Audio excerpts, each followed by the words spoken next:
Good evening.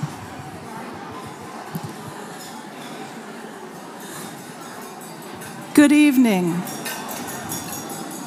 I know you're having fun talking, and I hate to interrupt you, but we also have lots of quilts to see and a great talk to come. And I can't tell you how much pleasure it gives me to say welcome to the 44th AQSG seminar. It's so great to see so many familiar faces and new faces here. We have 37 first-time attendees. I'm going to ask you to stand up, please. Stand up, first-time attendees. Come on, stand up, stand up. Don't be shy. Don't be shy. Okay. So you see them, say hello, welcome you. Great. I also have an announcement. Today's my birthday. And somebody once told me that if you're doing something radically different on your birthday than you do the other 364 days of the year, you're doing something wrong those other 364 days. And I can't think of anything I'd rather do. Okay.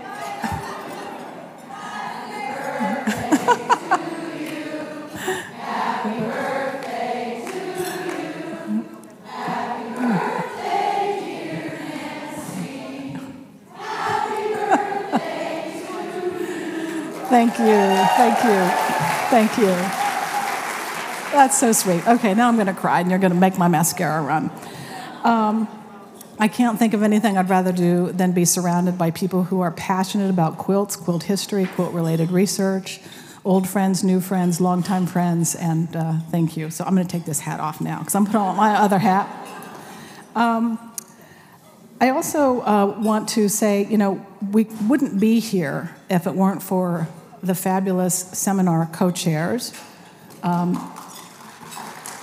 Vicki Coleman and Linda Sly. Will you please stand up?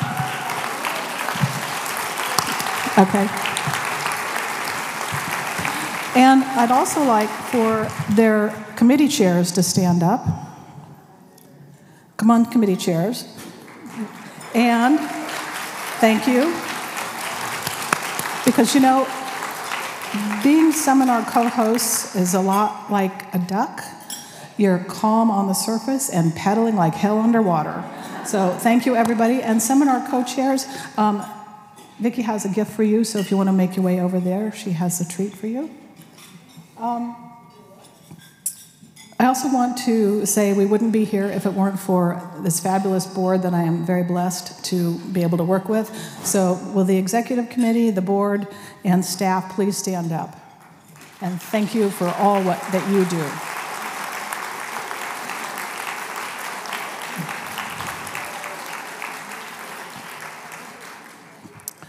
I'd also like to introduce our fellowship recipients. And these two women were selected from a competitive pool of applicants based on the quality of their past research and current research and their actual or potential contributions to quilt-related research. So first of all, Charbrion, Dr. Plummer, got her PhD from Ohio State. She's a first-time AQSG attendee.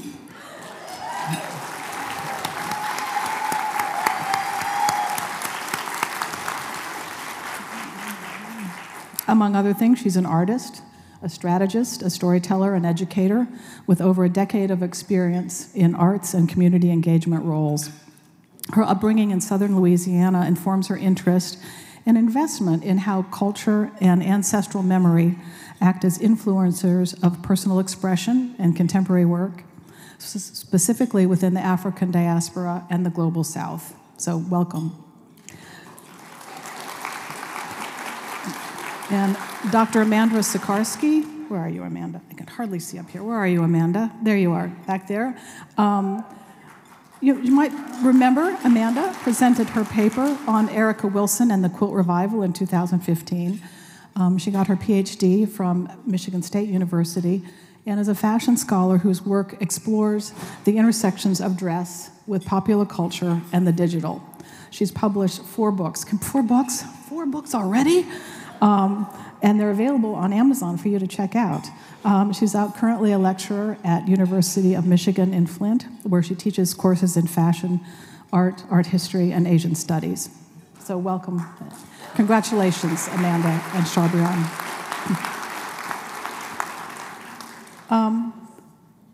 I'm, again, very happy to be here, and I'm going to go a little bit off script, although the people who are supposed to know these things know I'm going off script. I want to sort of tell you what we've been doing this year at AQSG and why. At the 2019 seminar in Lincoln, and many of you were there and participated in a strategic planning session at one lunch and brainstorming. That planning continued with the board in Harrisonburg in 2021. And out of those strategic plans, those information that we got from you, there were 3 things that we wanted to focus on to keep AQSG a vital and relevant organization, and they came out as these 3, and these are my goals for this year as well, which is to increase the size and diversity of our membership, to promote AQSG to a wider audience, and to strengthen our finances. So I just want to report what we have been doing this year.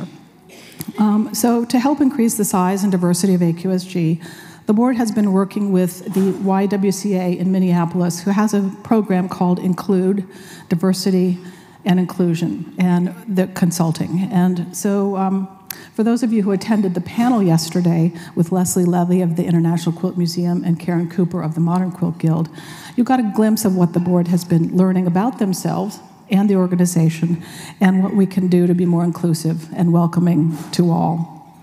One change we made is that we're actually recording my talk right now, and we'll record Laurel's keynote speech, and it will make it available to members who couldn't be here for one reason or another, and so that they can feel they're a part of this group.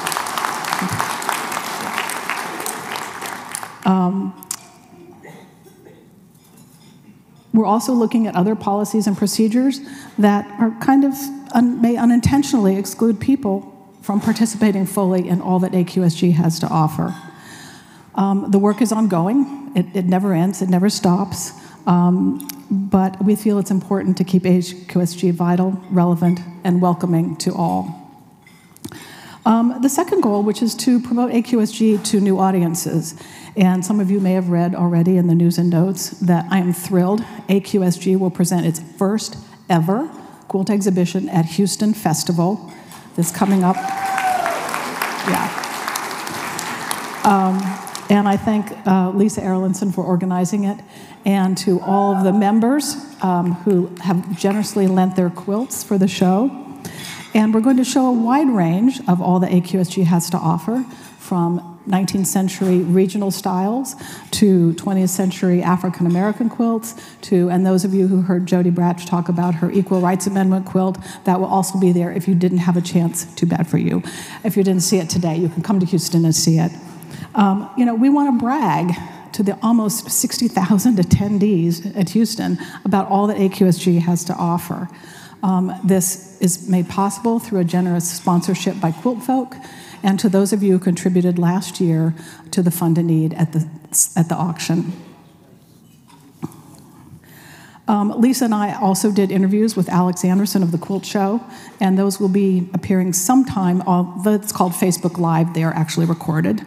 But the Quilt Show will also be promoting the exhibition at Houston on the Quilt Show. And, Alex has a pretty big audience, so we're very excited about that. We are also going to have a booth at QuiltCon in February in Raleigh-Durham. Super exciting. As you know, many modern quilters were inspired by traditional blocks, and we want to let them know about all that AQSG has to offer.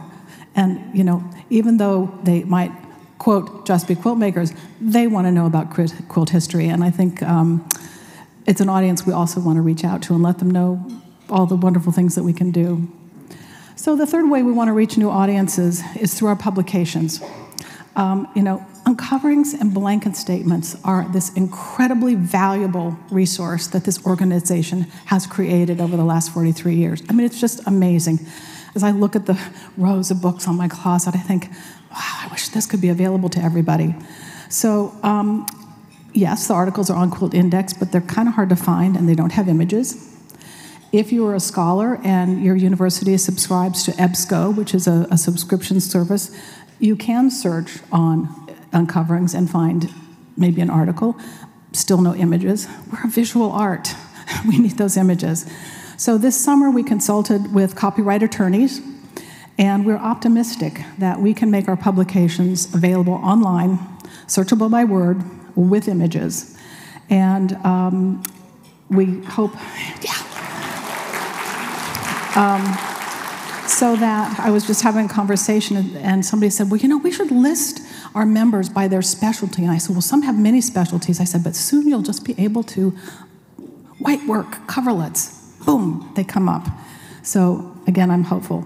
So this is what we've been doing so far to increase our diversity and size of membership and to reach out to new audiences and just have a presence online. As the attorney we did consult with said, you know, if you're not on the internet, you don't exist.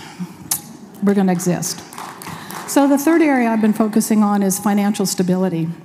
And the organization is in pretty good shape. I got to be honest with you, we're in good shape. We came out of the pandemic quite well. But this is also where you can help assure the financial future of AQSG. Thanks to previous boards and members who started a legacy program and who have remembered AQSG in their estate planning, we received a generous bequest in 2022 that has allowed us to do some of these initiatives this year. And we recently received another notice of another large request that we will announce later this year. You know, until recently, I kind of never thought I could never be a legacy donor, you know. But then I thought, especially during the pandemic, of the institutions that have meant so much to me in my life. They've made a difference in my life. And those I want to live on after me. And I learned that remembering your favorite organization in your estate plan is not so difficult. If you have a retirement account, it's really easy. You just fill out a different form, and it's very easy to do. It can be a specific dollar amount in your will. You did receive a flyer in your packet. Look again if you missed it. And if you have any questions, Carrie and I will be happy to talk with you about that. So again, for the next year or so, the board and I will continue to focus on increasing the size and diversity of AQSG, looking for other ways to promote AQSG to a wider audience and continue to strengthen the finances. You know, I'm optimistic that AQSG has a great future, and I'm proud to be a small part of it, and thank you for that honor and privilege.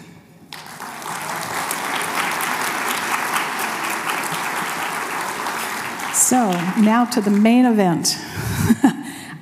You know, it isn't very often that I get to introduce somebody who needs no introduction. But nonetheless, I'm going to still remind you of some of the many talents of our keynote speakers and many of her accomplishments. Many of you here have known Laurel Horton a lot longer than I have, who is an internationally acclaimed quilt researcher, author, editor, lecturer. She started studying and making quilts in 1975 and joined AQSG in 1982, only 2 years after its inception. So in addition to being a former editor of Uncoverings, she's also a frequent contributor to the publication. She can boast numerous additional publications, books, articles, reviews, and catalog essays. She frequently consults with museums to curate exhibitions of historic quilts, write catalog essays, and prepare interpretive materials. And as a quilt maker, Laurel uses simple techniques to transform found fabrics into colorful, whimsical, decorative pieces for walls or beds. And since 1990, she has taught these simple techniques as a way to jumpstart the creative process for her students at the John C. Campbell Folk School. So please give a warm welcome to Laurel.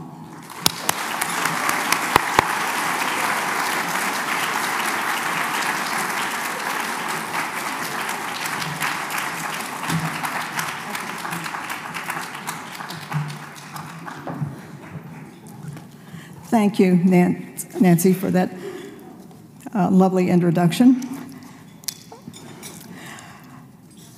I'm honored to present this keynote address to AQSG members gathered here and those who will get to see the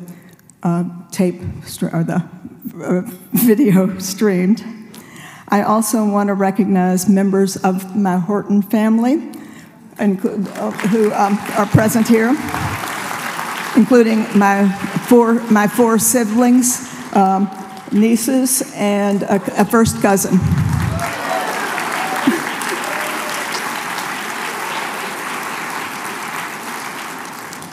And they're about to learn what I've been doing for the last several years.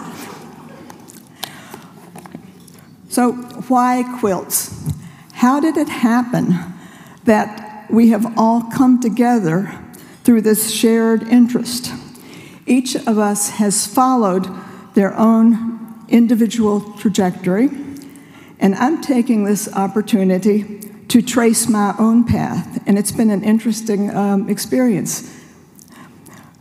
When I was growing up, about 14 miles from here in Jeffersontown, Kentucky, I had no idea that my life would become deeply involved with quilts. In reflection, however, what may have seemed like a random circuitous path somehow led me to where I am at this moment.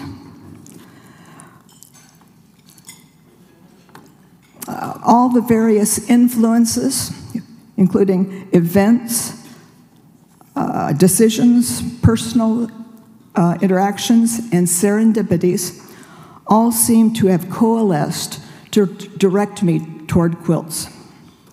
Some of those influences were unavoidable. I was born in 1948, putting me at the crest of the baby boom tidal wave. My congenital hearing deficiency was diagnosed at age 7, and my attention deficit and hyperactivity at age 50. Those three complications have complicated every aspect of my life, particularly with education, employment, and relationships. It's not surprising that my mother was the primary influence during childhood. She was a creative person herself, and she kept her children supplied with paper and crayons to keep us from drawing on the wallpaper. I loved drawing, coloring, and jigsaw puzzles. My favorite color was red. My relationship with school was problematic. I hated school, rarely did homework, and was considered an underachiever. On the basis of test scores, I received scholarship offers from 2 state universities. When I asked my mother which I should accept, she told me that it needed to be my choice and that I should take whatever classes interested me. So in 1966, I was one of a horde of 4,000 incoming freshmen descending upon the University of Kentucky. It was an interesting period of history during the late 60s, with student protests against the war in Vietnam, a developing counterculture, and the stirrings of the feminist movement. I graduated in 1970 with a degree in English, and I immediately experienced an identity crisis. I was no longer a student, so what was I? I did what a lot of people do. I went back to school, and I got a master's degree in library science so that I could support myself while I figured out what I wanted to be when I grew up. In addition to my library courses, I took a folklore class as an elective. I really liked it because it was about the creative expressions of everyday people rather than all those exalted authors in my English classes. In 1974, after a couple of years as a librarian in North Carolina, I decided that I wasn't cut out for an 8-to-5 job. half-deaf, ADHD, not a great place for in a library. I met with Dan Patterson, the director of the folklore curriculum at the University of North Carolina, Chapel Hill. As it happened, Dan was looking for a graduate student to assist with the development of a folk music archive. I spent the following 2 years taking classes, cataloging recordings, and exploring this new field of creative cultural expression. At one pivotal moment, I glanced over the shoulder of a classmate, Joyce Newman, who was looking at a library book, Holstein's The Pieced Quilt, an American design tradition. The quilts were stunning, with geometric patterns and bright colors.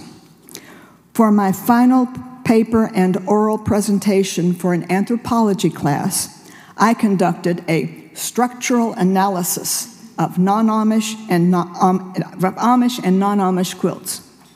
At the end of the semester, Dan told me that my professor had praised my presentation.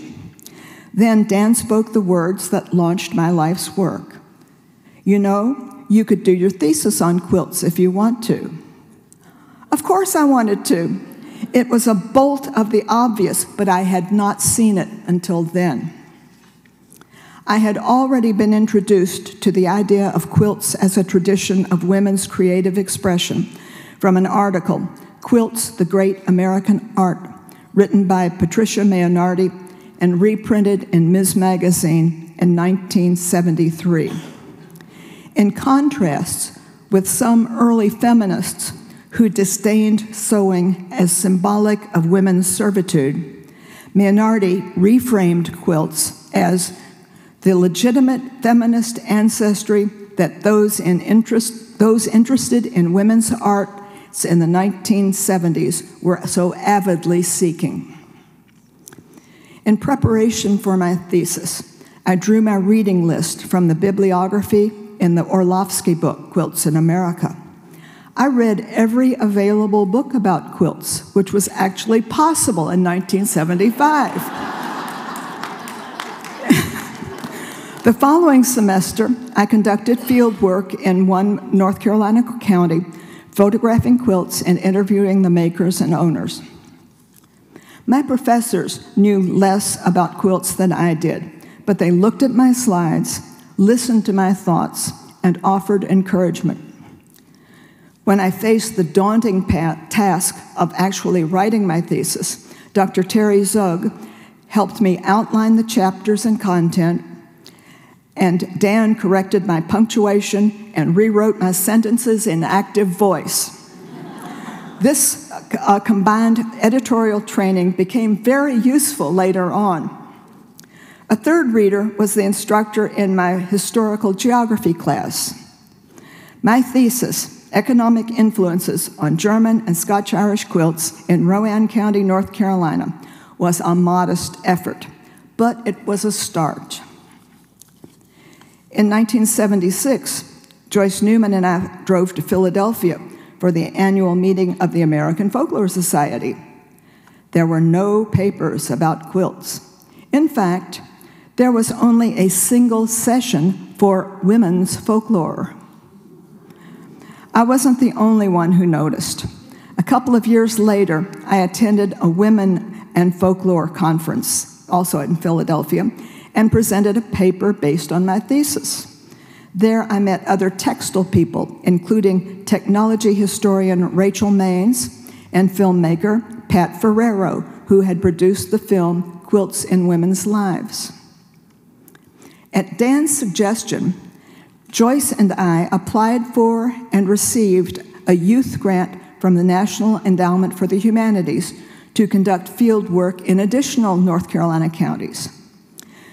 This project resulted in a landmark exhibit, North Carolina Country Quilts, at the university's Ackland Art Museum in 1979. Also in 1979, I gave a presentation at the inaugural North Carolina Quilt Symposium in Raleigh. This was my first introduction to the world of contemporary quilters. And that's where I met Katie Christofferson, who, among other things, arranged me to do a program for the Kentucky Heritage Quilt Society and facilitated my first published article, Quilted History, in the Rural Kentuckian magazine.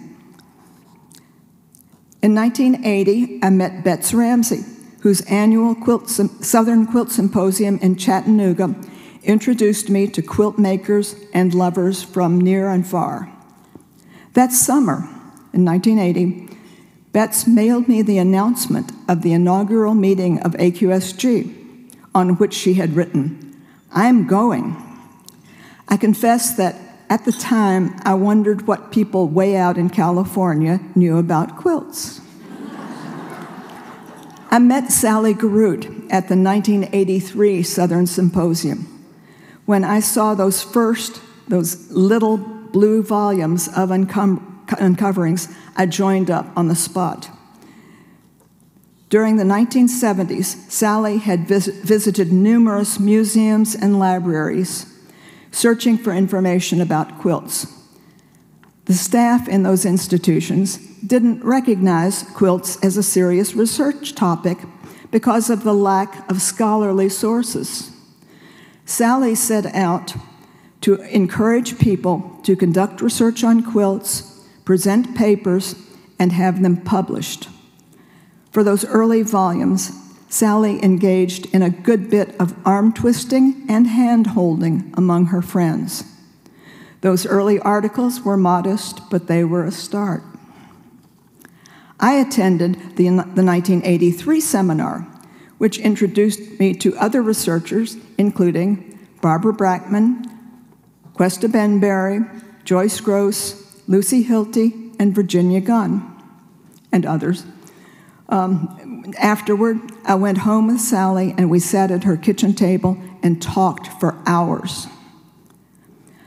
A couple of months earlier, I'd accepted a grant-funded job at the McKissick Museum to study quilts in South Carolina.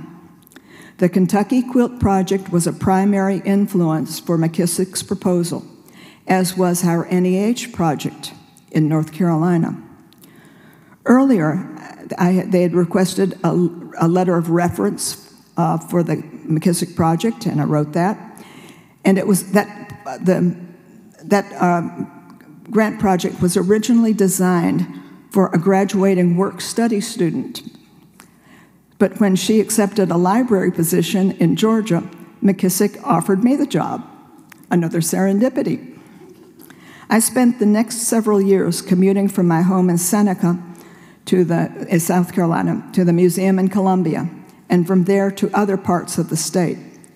To call this an important episode in my career would be a serious understatement. Our project was another modest beginning. We recruited volunteers, held quilt days in selected counties, and documented about some 3,000 quilts. The project resulted in several exhibits at McKissick, the Charleston Museum, and elsewhere in South Carolina. As other state projects developed, they requested projects of our initial data collection forms. And the combination of my MA degree in folklore and my work at McKissick provided credentials for me to serve as a humanities scholar for various grant-funded projects. So during the 1980s and 90s, I published articles in Uncoverings and other publications, and I presented various programs and workshops across the country. In 1988, following Sally's illness and death, I became editor of Uncoverings. Guided by her mission, I worked with both established scholars and grassroots researchers to add their articles to the growing body of quilt scholarship. The work of AQSG and state quilt projects expanded opportunities for all of us to explore and contrast regional and local traditions. I also became involved with the British Quilt Study Group. And in addition to the United Kingdom, I traveled in Ireland, France, Sweden, Denmark, and Vietnam to explore historic and contemporary quilts and other textile traditions.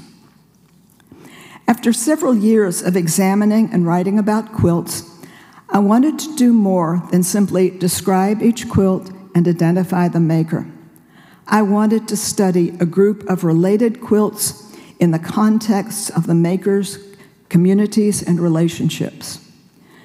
And then one day, I received a phone call from the Mary Black Foundation in Spartanburg, South Carolina, asking if they could pay me to write a book about a group of family quilts. Researching and writing Mary Black's family quilts gave me the opportunity and time to record interviews, search public records, and situate the family within the context of local history and geography. I asked about family letters, and I made the most of the few that were available. As it happened, a trove of letters surfaced after the book was published.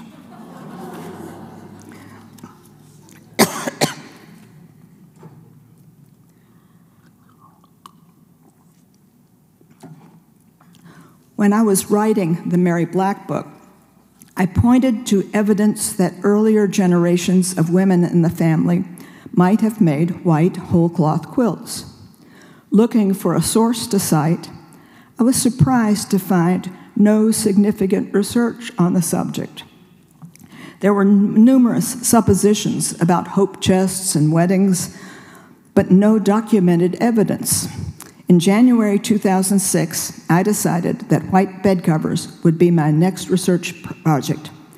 I knew that the work would involve not only white whole cloth quilts, but also embroidered bed covers about which I knew nothing. At first, I assumed that these white bed covers must be a continuation of European textile traditions, but I soon determined that examples of early American quilting and embroidery didn't really resemble those from the British Isles or France, and further, that their makers were many generations removed from their European ancestors. I decided to let go of any and all assumptions and just look at as many examples as possible without making up stories about them. In 2007, I received a Meredith Fellowship from MESDA, the Museum of Early Southern Decorative Arts in Winston-Salem, North Carolina, to examine white bed covers in their collection.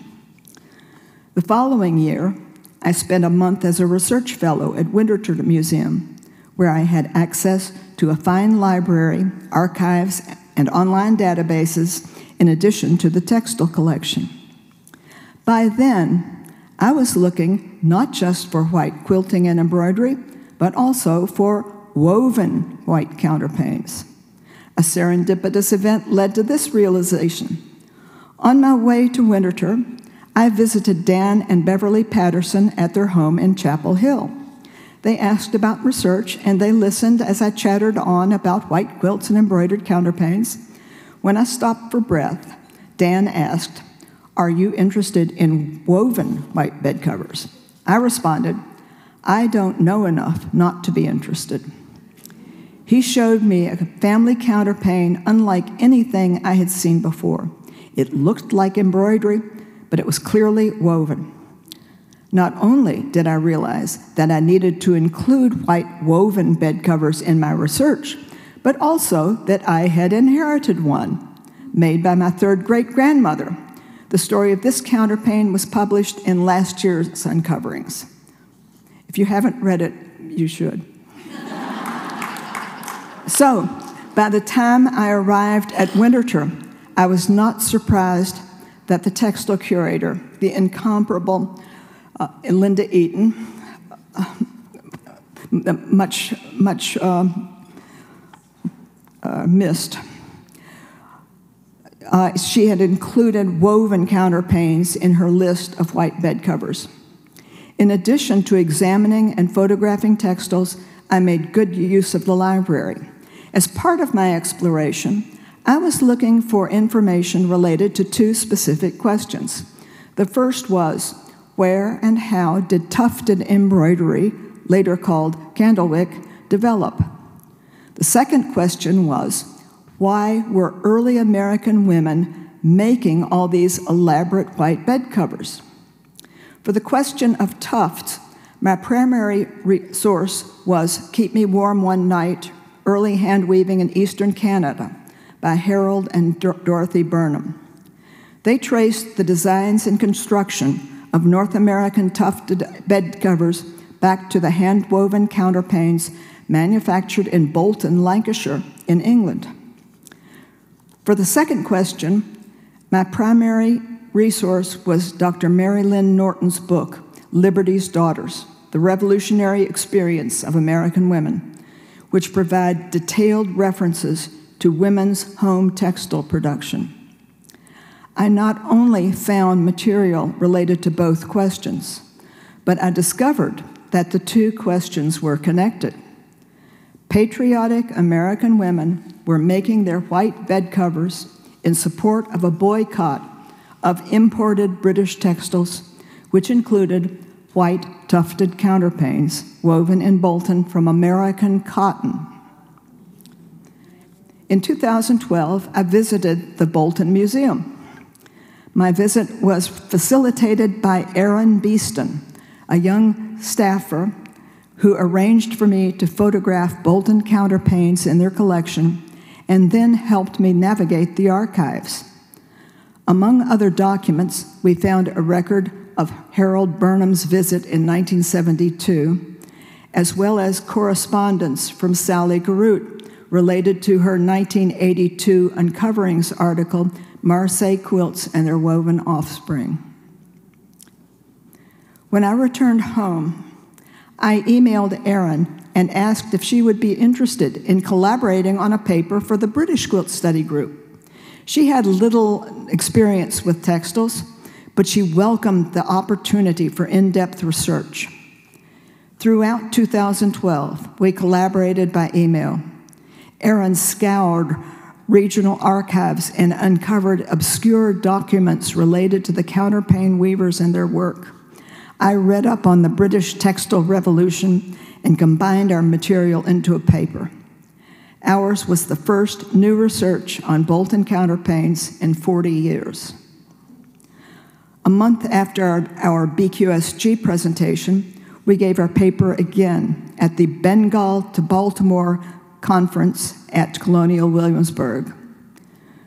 As a result of that experience, the following year, Erin curated a textile exhibit for the Bolton Museum before leaving to get her PhD in industrial history from the University of Manchester. Yeah. I had originally thought that early white quilts and counterpanes were relatively rare, so I was surprised to find them everywhere I went, in large and small museums and private collections from the Carolinas to New England. I needed to identify a workable geographic area that offered a variety of examples with provenance. Starting in 2010, I made a series of visits to the Kentucky Historical Society in Frankfort. Some of you knew that from your visit to Frankfort. I not only found a large number and wide variety of white quilts and counterpanes, but nearly all of them were accompanied by family history. As it turned out, my home state was the best possible geographic focus for my research. In 2014, I presented a paper at a MESDA conference in Frankfurt, where I reconnected with Sandy Stabell, curator of the Kentucky Museum. When I described the subject of my paper, she said, "I think we have some of those," which, when I visited, proved to be an understatement. We got excited about the possibility of a major exhibit, including borrowing Kentucky pieces from the DAR, the Met, the Smithsonian, the St. Louis Art Museum, and that we'd have an exhibit with a catalog, an online version, maybe even a symposium. And at that time, universities and museums were facing unfavorable economic circumstances, and our fantasies were unrealistic. When Sandy and I connected again in 2017, she asked if we could produce a creditable exhibit from the Historical Society and Kentucky Museum's collections. I assured her that we could. The Historical Society graciously agreed to loan textiles from their collection. We reviewed photographs, accession records, and condition reports to select pieces for the exhibit. The accession records included notes describing the fibers variously as cotton or flax, but there was no evidence of actual analysis. I felt strongly that the exhibit needed to provide accurate fiber identification by a textile expert. This was the occasion for another serendipity. When I arrived in Manchester, New Hampshire for the 2018 AQSG seminar, the first person I encountered was Dr. Margaret Ordonez. The first thing she said to me was, "I've retired from the University of Rhode Island and moved back to West Tennessee." First thing I said was, "Are you interested in a project?" We tested every fiber in every white bed cover in both museums. So, were the fibers cotton or flax? Yes, they were cotton and flax. Almost all of the yarns and threads tested were blends of flax and cotton fibers spun together. Margaret was the first to document the existence and now the ubiquity of blended fibers. Together, we have elevated the status and revealed the significance of those early white textiles, many of which have languished in storage for decades. Over the years, I've learned a lot about quilts and about research, and I have some general comments to share. When people ask me, how do I choose a research project? I tell them that, in my experience, the project chooses me. If you keep looking at and wondering about things that draw your interest, at some point, you will find yourself asking a question. Your project will become a bolt of the obvious, and you will say, "Yes, I want to know more." The pitfall at this point is for us to focus on finding an answer to our questions. If we look for an answer, we tend to latch on to the first one that comes along. Believe me, I still deal with this issue. But if we ask, what else? We can be open to other, more subtle possibilities that lead to more useful questions. It's more important to continue to ask and refine our questions than to look for an answer, because whatever we're examining is probably more complicated and usually more interesting than we had expected. Remember that you aren't working in a vacuum. Ask around to find someone who might know something about where to find material related to your questions. They might point you to other people, publications, or collections. They might even sit down with you and brainstorm possibilities. And if you're really fortunate, you may find a collaborator and create something together that is greater than either of you could do alone. I sincerely believe that it's helpful to envision what you want and then be grateful when it appears. I've described some of my serendipitous experiences. Dan Patterson was in his office the day I dropped by unannounced, and he was looking for a librarian. 3 decades later, he showed me his ancestral counterpane when I needed to know about weft loop weaving. When I envisioned researching a group of quilts in context, I got a phone call from the Mary Black Foundation. Sandy Stabell and I wanted to create an exhibit.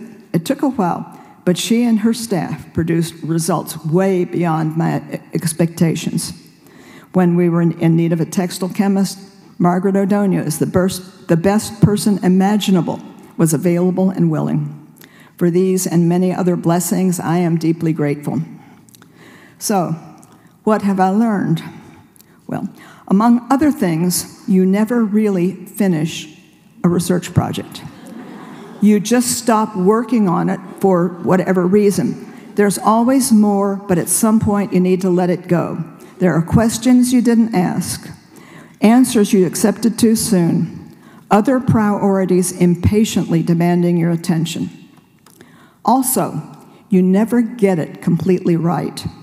You simply do the best you can with what you have found and hope for others to pick up on it, take it farther, and modify it, correct it. Research is cumulative. Earlier researchers have published information we now recognize as incomplete or inaccurate, but it was a start. We can be grateful that they did their best with what was available, and we, who now have many more resources, can endeavor to do the same. I spent 15 years researching white bed covers. Is that research finished? No, but I'm pleased to have made some important discoveries that will lead to further research. For example, earlier this year, I heard from Leah Lane, a curator at Mesda. Their collection includes a white stuffed quilt that appears to be identical to one in the Kentucky Museum. Questions abound. What can we learn about the makers? How were they related? Who drafted the design? Stay tuned for further developments. The Temperance Wren quilt is in the current exhibit, and it was in the Whitework exhibit at the Kentucky Museum, and its Mesda twin will be in an exhibit at the North Carolina Museum of History in 2024. I don't know the exact dates. I'm going to find out. Thank you for allowing me to share with you the story of my trajectory and some of the questions that have engaged me over the past 4 decades. Now, what are your questions, and where will they take you? Thank you.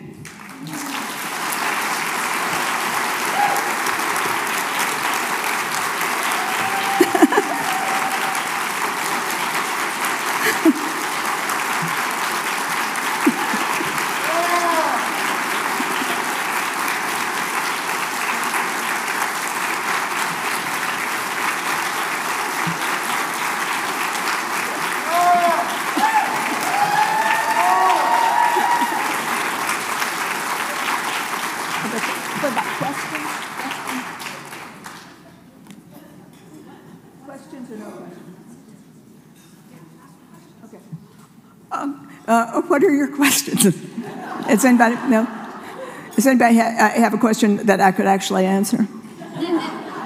No?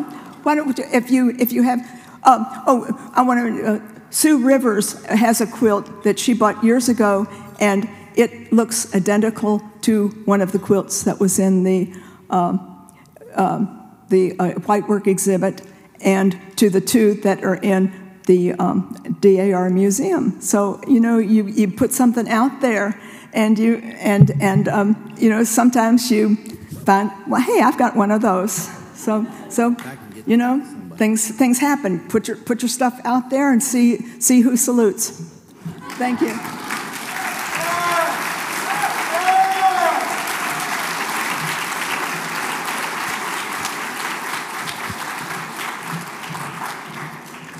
Man, that's a hard act to follow. I'm glad I don't have to. Carrie, I'm not quite sure what to do next. Do we have announcements? I don't even see Carrie. Do we have announcements? No. No announcements? Okay, I guess we don't have any announcements because she would know. I think, are we going to take a break and then come back for show and tell? Okay, let's take a 15-minute break and let the staff clean up the room a little bit for us, and we'll see you back here in 15 minutes for show and tell. Thank you.